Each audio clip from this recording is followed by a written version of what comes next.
हमारे पास मैथमेटिक्स में जो फर्स्ट जो हमारे पास है यूनिट वो है अलजेब्रा, और अलजेब्रा का जो हमारे पास पहला चैप्टर है वो है हमारे पास कॉम्प्लेक्स नंबर। सबसे पहले हम कॉम्प्लेक्स नंबर की डेफिनेशन पढ़ेंगे कि कॉम्प्लेक्स नंबर होता क्या है।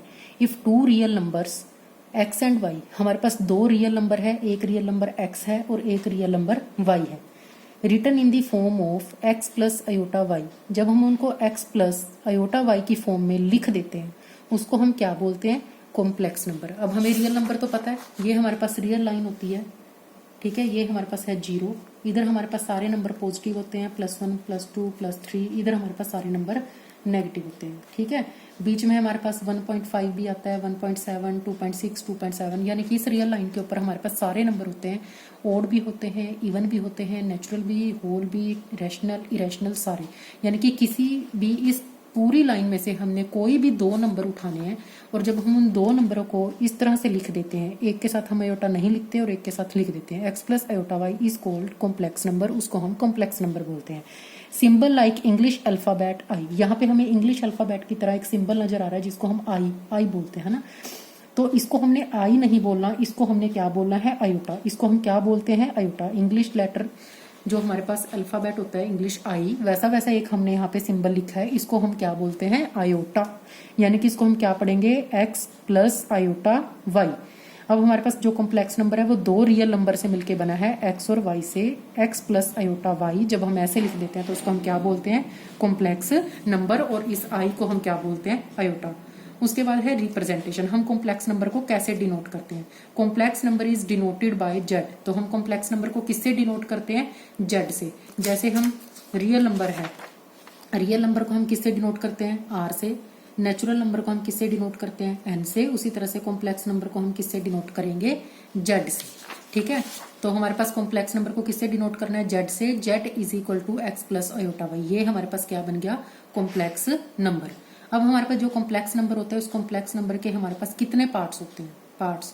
और complex number having two part, हमारे पास एक कॉम्प्लेक्स नंबर के दो पार्ट होते हैं, एक हमारे पास होता है रियल पार्ट और एक हमारे पास होता है इमेजिनरी पार्ट। रियल पार्ट क्या होता है, द नंबर एक्स, जो हमारे पास एक्स है, ये वाला जो नंबर है x, that means without iota, मतलब जिसके पास अयोटा नहीं है, इज कॉल्ड रियल पार्ट, उसको हम क्या बोलते हैं, रियल पार्ट। इन दो रियल नंबर में से जिसके पास अयोटा नहीं है उसको हम क्या बोलते हैं, real part. Real part is denoted by R E Z और आर जेड।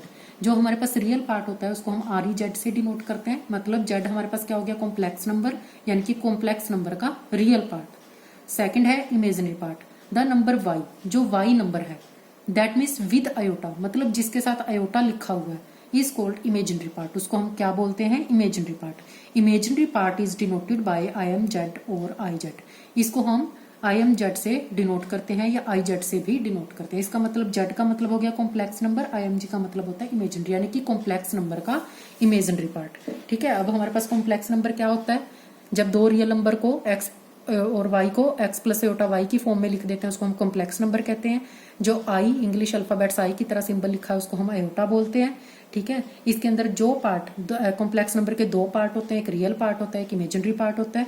जिस पार्ट के साथ अयोटा नहीं होता वो रियल पार्ट होता है, जिसके साथ अयोटा होता है वो हमारे पास इमेजिनरी पार्ट होता है। मैंने यहाँ पे देखो कॉम्प्लेक्स नंबर की लिखा है, कॉम्प्लेक्स नंबर लिखा है z is equal to x plus iota y. X को जेड क्या हो गया, कॉम्प्लेक्स नंबर, एक्स क्या हो गया, रियल पार्ट, और वाई क्या हो गया, इमेजिनरी पार्ट। अब मैंने कुछ एग्जाम्पल लिए हैं जिस एग्जाम्पल के अंदर हमने रियल पार्ट और इमेजिनरी पार्ट को सेपरेट करना है। जैसे फर्स्ट एग्जांपल है 2 + 3 अयोटा, इसके अंदर हमने रियल पार्ट अलग लिखना है और इमेजिनरी पार्ट अलग लिखना है। पेपर में कई बार 1 मार्क्स क्वेश्चन आता है कि separate the real and imaginary part, या हमारे पास थोड़ा लेंथी क्वेश्चन भी आ जाता है 3 मार्क्स तक का। उसके अंदर सबसे पहले हमने इसको सिंप्लीफाई मेथड में कन्वर्ट करना होता है एक्स प्लस अयोटा की फॉर्म में, फिर उसका रियल एंड इमेजिनरी पार्ट लिखना होता है, ठीक है। अब देखो मैंने रियल पार्ट लिख लिया, उसकी नोटेशन लिख लिया R E Z, imaginary part लिख लिया, उसकी नोटेशन लिख ली आई एम जेड, यानी कि यहाँ पे हमने नीचे रियल पार्ट लिखना है, इधर हमने इमेजिनरी पार्ट लिखना है। अब फर्स्ट एग्जांपल है 2 + 3 अयोटा। अब हमारे पास ये जिसके साथ अयोटा नहीं है वो क्या हो गया, रियल पार्ट, और जिसके साथ अयोटा है वो क्या हो गया, इमेजिनरी पार्ट, यानी कि 2 हमारे पास रियल पार्ट हो गया और 3 हमारे पास इमेजिनरी पार्ट हो गया। नेक्स्ट है 2 - 3 अयोटा, ठीक है। इसके अंदर हमारे पास देखो हम इसको क्या लिख सकते हैं, 2 - 3 अयोटा को हमारे पास है 2 - 3 अयोटा, और हमारे पास कॉम्प्लेक्स नंबर क्या दिया है, एक्स प्लस अयोटा वाई, ठीक है। ये प्लस है अगर मैं इसको प्लस में लिखूंगी, इसको क्या लिखूंगी, 2 प्लस माइनस 3 आयोटा, क्योंकि प्लस माइनस माइनस होता है। यानी कि अब हमारे पास रियल पार्ट क्या हो गया 2 और इमेजिनरी पार्ट क्या हो गया -3, क्योंकि हमारे पास जिसके साथ आयोटा नहीं है वो 2 है, जिसके साथ आयोटा है वो -3 है। तो हमारे पास रियल पार्ट क्या हो गया 2 और इमेजिनरी पार्ट हो गया -3। नेक्स्ट है -2 प्लस 3 आयोटा। यहाँ पे जिसके साथ आयोटा नहीं है, -2 के साथ आयोटा नहीं है तो -2 क्या हो गया रियल पार्ट, 3 के साथ आयोटा है तो 3 क्या हो गया इमेजिनरी पार्ट। नेक्स्ट है -2 -3 आयोटा। -2 के साथ आयोटा नहीं है, ये रियल पार्ट हो गया, -2 रियल पार्ट हो गया। -3 के साथ आयोटा है तो ये हमारे पास इमेजिनरी पार्ट हो गया, -3 क्या हो गया इमेजिनरी पार्ट। अब नेक्स्ट है हमारे पास -2। अब ये सिर्फ हमारे पास -2 है, इसके पास आयोटा वाला नंबर नहीं है, तो मैं इसको क्या लिख सकती हूँ, ये जो -2 है इसको मैं क्या लिख सकती हूँ, -2 प्लस 0 आयोटा। ठीक है, अब ये -2 इसके साथ आयोटा नहीं है तो हमारे पास रियल पार्ट क्या हो गया -2 और हमारे पास इमेजिनरी पार्ट क्या हो गया 0। ठीक है, क्योंकि आयोटा के साथ तो 0 है, 0 को आयोटा से गुना करेंगे 0 ही हो गया, 0 को -2 प्लस हम 0 लिखेंगे, कितना आ गया -2। ठीक है, तो जो हमारे पास नहीं होता उसके साथ हम आयोटा ऐड कर लेते हैं, इसको हम लिख लेंगे -2 प्लस 0 आयोटा। तो -2 क्या हो गया रियल पार्ट और इमेजिनरी पार्ट हो गया 0। अब जब हमारे पास इमेजिनरी पार्ट 0 हो जाता है उसको हम क्या बोलते हैं, purely real complex number. Purely real complex number यानी कि ये पूरे तरीके से रियल है, क्योंकि इसमें आयोटा वाला पार्ट है ही नहीं। ठीक है, तो इसको हम क्या बोलेंगे, प्योरली रियल। नेक्स्ट है सेम उसी तरह से हमारे पास नेक्स्ट एग्जांपल है 3 आयोटा। अब देखो इसके पास सिर्फ आयोटा वाला पार्ट है, रियल पार्ट नहीं है, तो हम इसको क्या लिख लेंगे, 0 प्लस 3 आयोटा। ठीक है, 0 हमने अपनी तरफ से ऐड कर ली, क्योंकि 0 ऐड करने में कोई फर्क नहीं पड़ता, 5 में 0 ऐड करेंगे तो भी 5 ही आएगा, 6 में 0 ऐड करेंगे 6 ही आएगा, 7 में 0 ऐड करेंगे 0 तो भी हमारे पास 7 ही आएगा, 3 प्लस आयोटा में 0 ऐड कर देंगे तो 3 आयोटा ही आएगा। तो अब हमारे पास रियल पार्ट क्या हो गया 0 और इमेजिनरी पार्ट क्या हो गया 3। यानी कि अब इसके पास हमारे पास रियल पार्ट 0 है, सिर्फ इमेजिनरी पार्ट है, इसको हम क्या बोलेंगे, प्योरली इमेजिनरी कॉम्प्लेक्स नंबर। यानी कि वो कॉम्प्लेक्स नंबर जिसके पास रियल पार्ट भी होता है इमेजिनरी पार्ट भी होता है उसको हम कॉम्प्लेक्स नंबर, जिसके पास सिर्फ रियल पार्ट होता है उसको प्योरली रियल कॉम्प्लेक्स नंबर, और जिसके पास सिर्फ इमेजिनरी पार्ट होता है उसको हम क्या बोलते हैं, प्योरली इमेजिनरी कॉम्प्लेक्स नंबर। अब हम आते हैं आयोटा के ऊपर। ठीक है, कि हमारे पास आयोटा क्या होता है। ठीक है, अब हमारे पास वैल्यूज ऑफ आयोटा, जो हमारे पास आयोटा की वैल्यू होती है वो हमारे पास होती है स्क्वायर रूट ऑफ -1। ठीक है, अब हमने किसकी वैल्यू फाइंड करनी है, आयोटा स्क्वायर की। ठीक है, आयोटा स्क्वायर की वैल्यू फाइंड करने के लिए हम इसको क्या लिखेंगे, iota into iota. Iota square का मतलब क्या है, आयोटा कितनी बार गुना में है, 2 बार। ठीक है, तो आयोटा की वैल्यू क्या होगी, स्क्वायर रूट ऑफ -1। इस वाले आयोटा की वैल्यू भी क्या होगी, स्क्वायर रूट ऑफ -1। तो इसको मल्टीप्लाई करके क्या आ जाएगा हमारे पास -1। ठीक है, तो हमारे पास आयोटा स्क्वायर की वैल्यू कितनी आ गई, -1। अब हमने किसकी वैल्यू फाइंड करनी है, आयोटा क्यूब की। ठीक है, अब हमारे पास प्रॉपर्टीज होती हैं ये 3, 1 2 3, जो हमारे पास हम पढ़ते आए हैं, लेकिन मैं आपको रिवाइज करा देती हूँ। हमारे पास है a⁻m इंटू a⁻n। देखो ये हमारे पास पावर, ये हमारे पास बेस सेम है। ठीक है, और इन दोनों टर्म का बेस सेम है और मल्टीप्लाई हो रही है तो पावर गेट एडिड, तो इनकी पावर क्या हो जाती है, प्लस हो जाती है। यानी कि a⁻m प्लस n, जब बेस सेम होते हैं और मल्टीप्लाई होती है तो पावर क्या हो जाती है, ऐड। सेम तरीके से जब बेस सेम होते हैं और नंबर डिवाइड में होते हैं तो पावर क्या हो जाती है, माइनस।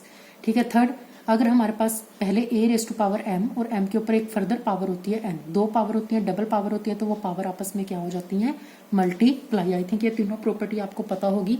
अगर हमारे पास बेस सेम होते हैं और बीच में मल्टीप्लाई का साइन होता है तो पावर प्लस हो जाती है। अगर बेस सेम होते हैं, बीच में डिवाइड का निशान होता है तो हमारे पास पावर माइनस हो जाती है। और अगर हमारे पास डबल पावर होती है तो पावर आपस में मल्टीप्लाई हो जाती है। अब इस प्रॉपर्टी को हम लेफ्ट से राइट भी यूज करेंगे, राइट से लेफ्ट भी यूज करेंगे। यानी कि अगर हमें बेस अलग अलग दिया हुआ है तो हम बेस को एक करके भी यूज करेंगे, अगर हमें एक ही बेस दिया हुआ है ऊपर पावर प्लस में दी हुई है तो हम पावर को, यानी कि हमने बेस अलग करके भी इस प्रॉपर्टी का यूज करना है और पावर अलग करके भी इस प्रॉपर्टी का यूज करना है। अब हमारे पास आयोटा 3 है, आयोटा 3 को हम क्या लिख सकते हैं, आयोटा स्क्वायर इंटू आयोटा 1। देखो इसके अंदर ये वाली प्रॉपर्टी लगी है, ये हमें m प्लस n, इस 3 के हमने फैक्टर कर लिए 2 प्लस 1। ठीक है। 3 को हमने क्या लिख लिया 2+1। अब ये वाली हमने प्रॉपर्टी लगाई, देखो 2+1 है, 2 m की जगह क्या है 2 और n की जगह क्या है 1। अब हमने इसको खोल के क्या लिख लिया अयोटा 2 इंटू अयोटा 1। अब इसको हमने क्यों करा, क्योंकि हमें अयोटा स्केयर की वैल्यू भी पता है -1 और अयोटा हमारे पास अयोटा ही है, तो यानी कि इसकी वैल्यू हमारे पास क्या आ गई माइनस अयोटा। हम अयोटा की ये वैल्यू बहुत कम यूज करते हैं जब हमें जरूरत पड़ती है, अदरवाइज हम अयोटा की फॉर्म में ही वैल्यूज को यूज करते हैं। तो इसकी वैल्यू कितनी आ गई हमारे पास माइनस अयोटा। नेक्स्ट है हमारे पास अयोटा 4। अब ये जो अयोटा 4 है इसको हम सेम इसी वाली प्रॉपर्टी से अयोटा 4 को हम क्या लिख सकते हैं अयोटा 2+2। 4 को क्या लिख सकते हैं 2+2। अब ये प्लस में आ गया, पावर प्लस में आ गई ऊपर। अब हमने इनके बेस अलग अलग कर देने हैं। अयोटा ए की पावर m इंटू ए की पावर n, यानी कि अयोटा की पावर 2 इंटू अयोटा की पावर 2। अब अयोटा की पावर 2 हमारे पास कितना आ गया -1 और ये अयोटा की पावर 2 भी कितना आ गया -1। -1 को हम -1 से मल्टीप्लाई करेंगे तो हमारे पास वैल्यू क्या आ गई +1, यानी कि अयोटा 4 की वैल्यू कितनी आ गई 1। अब ये जो हमारे पास 4 वैल्यू है ये हमने हमेशा याद रखनी है। मैंने आपको फाइंड भी करना सिखा दी, लेकिन हमें ये वैल्यूज हमेशा याद रखनी है। ये अयोटा की वैल्यू स्क्वायर रूट ऑफ -1 होती है, हम इसको थोड़ा कम यूज करते हैं। अयोटा स्क्वायर की वैल्यू -1 होती है, अयोटा क्यूब की वैल्यू माइनस अयोटा होती है और अयोटा 4 की वैल्यू 1। अयोटा 4 की वैल्यू जो हमारे पास 1 होती है, इससे हम अयोटा की बाकी सभी वैल्यूज भी फाइंड कर सकते हैं, इसलिए हमने हमेशा याद रखना है कि अयोटा 4 की वैल्यू हमारे पास 1 होती है। नेक्स्ट हमने वैल्यू निकालनी है, हमारे पास पेपर में अयोटा 5 निकालना आ सकता है, 6 अयोटा 19 अयोटा 80 अयोटा 70 अयोटा, मतलब कि ऐसे बड़े क्वेश्चन होते हैं, ठीक है, जिसके अंदर हमने अयोटा की हायर पावर वैल्यू निकालनी होती है। ठीक है, जैसे अब अयोटा की पावर 5 है, ठीक है, अयोटा की पावर 5 को हमने इजीली लिख लिया। देखो अयोटा 5 को हमने आसानी से लिख लिया अयोटा 4+1। हमने 4 की फॉर्म में कन्वर्ट करना है, हमने 4 की फॉर्म में इसलिए कन्वर्ट करना है क्योंकि हमें अयोटा 4 की वैल्यू 1 पता है। देखो इसको हम 4+1 लिख सकते हैं, इसको हमने सेपरेट कर लिया अयोटा 4 इंटू अयोटा 1। अयोटा 4 की वैल्यू कितनी है 1 और अयोटा की जगह हमने 1 अयोटा ही रखा, तो 1 को अयोटा से मल्टीप्लाई कर दिया अयोटा। अब अयोटा 6 करना है, अभी 6 के भी 4 की फॉर्म में फैक्टर करना है कि एक फैक्टर हमारे पास 4 होना ही चाहिए। तो अयोटा 6 को हम 4 की फॉर्म में क्या लिख सकते हैं अयोटा 4+2। अयोटा 4+2 लिख लिया। अब इस 4+ यहाँ पे लिख लेते हैं, देखो अयोटा 4+2। अब इसको हमने अलग अलग कर लिया अयोटा 4 इंटू अयोटा 2। अब अयोटा 4 की वैल्यू कितनी आ गई 1 और अयोटा स्क्वायर की वैल्यू कितनी आ गई -1। 1 को -1 से मल्टीप्लाई करा -1। अब हमारे पास अयोटा 7 है, अयोटा 7 को 4 की फॉर्म में ब्रेक करा 4+3। ठीक है, अब इसको सेपरेट कर दिया अयोटा 4 इंटू अयोटा 3। अयोटा 4 की वैल्यू कितनी आ गई 1 और अयोटा 3 की वैल्यू कितनी आ गई माइनस अयोटा। अयोटा 3 की वैल्यू माइनस अयोटा है, तो 1 को माइनस अयोटा से मल्टीप्लाई करा माइनस अयोटा। अब उसके बाद अयोटा 8 है, अब 8 को हमने 4 की फॉर्म में कैसे ब्रेक करा 4+4। ठीक है, तो इसको हम अलग अलग करके लिख लेंगे अयोटा 4 इंटू अयोटा 4। अयोटा 4 की वैल्यू 1, अयोटा 4 की वैल्यू 1, 1 को 1 से मल्टीप्लाई करेंगे 1।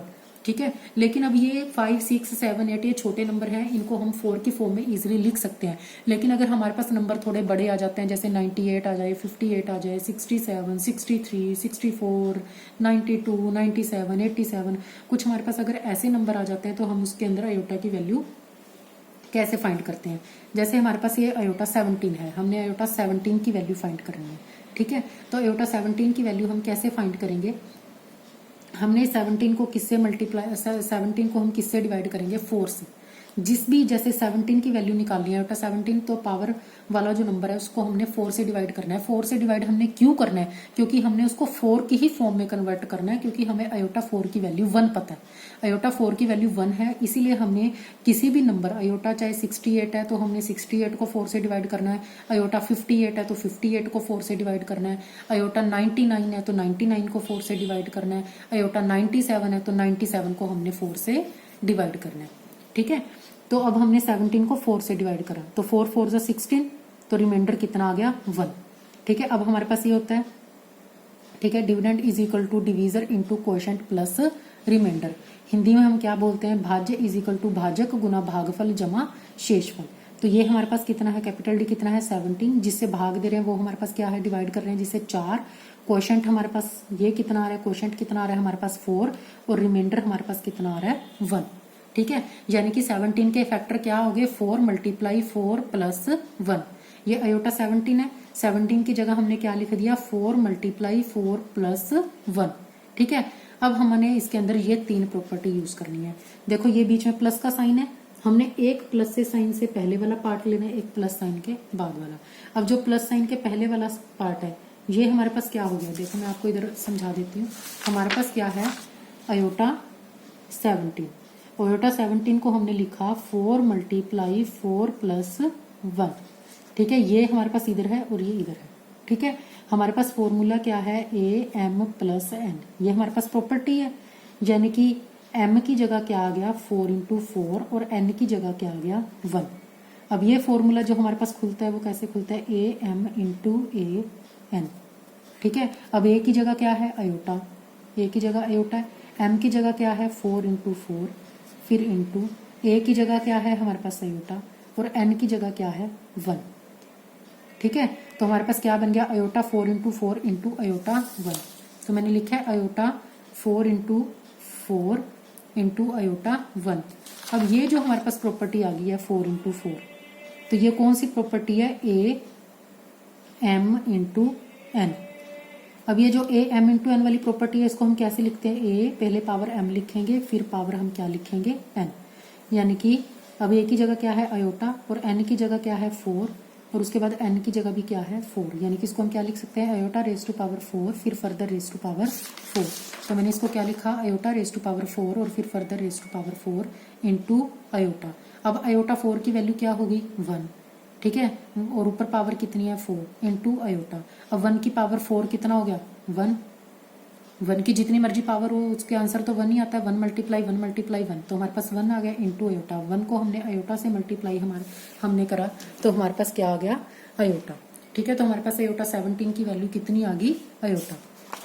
नेक्स्ट हमारे पास एग्जाम्पल है अयोटा 58। हमने किसकी वैल्यू निकालनी है, अयोटा 58 की। तो सबसे पहले हमने क्या करना है, वही हमने 58 को 4 से डिवाइड करना है। 58 को 4 से डिवाइड क्यों करना है, क्योंकि हमें अयोटा 4 की वैल्यू कितनी पता है 1। ठीक है, 4 × 1 = 4, 5 में से 4 गए 1, ऊपर से हम 8 लेंगे। ठीक है, 4 × 4 = 16, 18 में से 16 माइनस करें तो हमारे पास कितना आ गया 2। ठीक है, अब हमने यही लगाना है अपना concept, D = small d × Q + R। Capital D हमारे पास कितना है 58, स्मॉल d जिससे हम भाग करते हैं वो कितना है 4, क्वोशंट यानी कि जो हमारे पास भागफल है वो कितना है 14, R यानी कि रिमाइंडर यानी कि जो हमारे पास शेषफल कितना है वो हमारे पास क्या है 2। ठीक है, तो 58 के फैक्टर क्या बन गए 4 × 14 + 2। अब हमने वही प्रॉपर्टी लगानी है, ये हमारे पास क्या हो गया m और ये क्या हो गया n। ठीक है, AM + N क्या प्रॉपर्टी होती है, AM × AN। ठीक है, तो हमारे पास m अयोटा हमारे पास ये कितना हो गया 4 × 14, 4 × 14 इंटू अयोटा n कितना हो गया 2। अलग अलग हमने किसको कर लिया। अब हमारे पास ये हमारे पास फिर क्या हो गया m × n, 2 पावर मल्टीप्लाई में होगी तो अब हमने इनको डबल पावर में लिखना है। पहले पावर हमने क्या लिख ली 4 और उसके बाद हमने पावर क्या लिख ली 14। ठीक है, अब हमारे पास अयोटा 4 की वैल्यू कितनी होती है 1, ऊपर पावर 14 एज इट इज है, और अयोटा स्क्वायर की वैल्यू कितनी होती है -1। अब अयोटा को 1 को 14 बार मल्टीप्लाई करेंगे, 1 को 1 से करेंगे 1, 1 को फिर 1 से करेंगे 1 तो 1 ही आ जाएगा, और ये हमारे पास है -1। 1 को हम -1 से मल्टीप्लाई करेंगे तो कितना आ गया -1, यानी कि अयोटा 58 की वैल्यू हमारे पास कितनी आ गई -1। नेक्स्ट है हमारे पास अयोटा 99। ठीक है, तो 99 को सबसे पहले हमने किससे डिवाइड करना है 4 से। 4 × 2 = 8, 9 में से 8 सब्ट्रैक्ट करा 1, फिर 9, 4 × 4 = 16, 19 में से 16 माइनस करें हमारे पास कितना आ गया 3। हमने लिख लिया इसको, 99 की वैल्यू कितनी आ गई 4 × 24 + 3। तो 99 की जगह हमने क्या लिख लिया 4 × 24 + 3। तो ये हमारे पास क्या हो गया m, ये क्या हो गया n। अब इसको अलग अलग करके लिखेंगे, अयोटा ये हमने क्या लिख लिया m और ये हमने क्या लिख लिया n। अब इसके ऊपर फर्दर प्रॉपर्टी लगाएंगे, गुना में है पावर, पावर मल्टीप्लाई में है। देखो यही वाली ये लगेगा फॉर्मूला, अयोटा हमारे पास है ये 14 × 4 × 24। तो पहले हमने क्या लिखना है 4 और उसके ऊपर पावर क्या लिखनी है 24 इस प्रॉपर्टी से। ठीक है, तो अब अयोटा 4 की वैल्यू कितनी आ गई 1 और 24 ऊपर एज इट इज, और अयोटा क्यूब की वैल्यू क्या होती है माइनस अयोटा। तो 1 को जब हम 24 बार मल्टीप्लाई करेंगे तो 1 ही आ जाएगा, और ये हमारे पास है माइनस अयोटा, और 1 को हम माइनस अयोटा से मल्टीप्लाई करेंगे तो हमारे पास कितना आ जाएगा माइनस अयोटा। ठीक है, तो इस तरह से हमने कॉम्प्लेक्स नंबर को पढ़ लिया है। कॉम्प्लेक्स नंबर क्या होता है? जब दो रियल नंबर को हम x प्लस आयोटा वाई की फॉर्म में लिख लेते हैं तो उसको हम कॉम्प्लेक्स नंबर बोलते हैं। कॉम्प्लेक्स नंबर जो आई जो होता है आई जैसा होता है हमारे पास सिंबल, उसको हम आयोटा बोलते हैं। कॉम्प्लेक्स नंबर के दो पार्ट होते हैं, एक रियल पार्ट होता है, एक इमेजिनरी पार्ट होता है। जिसके साथ आयोटा नहीं होता उसको हम रियल पार्ट बोलते हैं, जिसके साथ आयोटा होता है हम उसको इमेजिनरी पार्ट बोलते हैं। आयोटा की जो वैल्यू होती है वो हमारे पास स्क्वायर रूट ऑफ -1 होती है। आयोटा स्क्वायर की वैल्यू -1 होती है। आयोटा क्यूब की वैल्यू माइनस आयोटा होती है और आयोटा 4 की वैल्यू 1 होती है। ये चार वैल्यू हमको याद रखनी है और इन चार वैल्यू की हेल्प से ही हम जो आयोटा की हायर पावर वैल्यू होती है वो हम फाइंड करते हैं। हमारे पास आयोटा की जितनी मर्जी हायर वैल्यू हो उसको हम सबसे पहले 4 से डिवाइड करते हैं। 4 से डिवाइड इसलिए करते हैं क्योंकि हमें आयोटा 4 की वैल्यू 1 पता है। 1 की पावर जितनी भी हो, चाहे 100 हो चाहे 200 हो, 1 को अगर जितनी मर्जी बार हम मल्टीप्लाई करें हमारे पास आंसर 1 ही आता है। इसीलिए हम आयोटा 4 की वैल्यू को इसके लिए यूज करते हैं।